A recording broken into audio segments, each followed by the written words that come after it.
লোকে আমায় ভালোই বলে, দিব্যি চলনসই। দোষের মধ্যে একটু নাকি মিথ্যে কথা কই। ঘাটশিলাতে যাবার পথে ট্রেন ছুটেছে যখন, মায়ের কাছে বাবার কাছে করছি বকম বকম।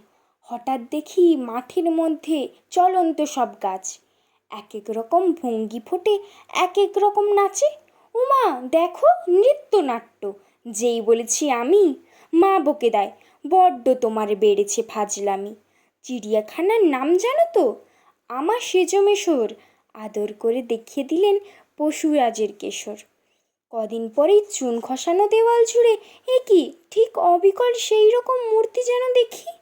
ক্লাসের মধ্যে যেই বলেছি সুরঞ্জনার কাছে, জানিস আমার ঘরের মধ্যে সিংহ বাঁধা আছে, শুনতে পেয়ে দিদিমণি অমনি বলেন, শোনো, এসব কথা আবার যেন না শুনি কখনো।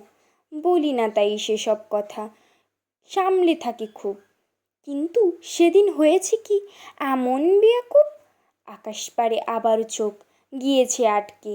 শরৎ মেঘে দেখতে পেলাম রবীন্দ্রনাথকে।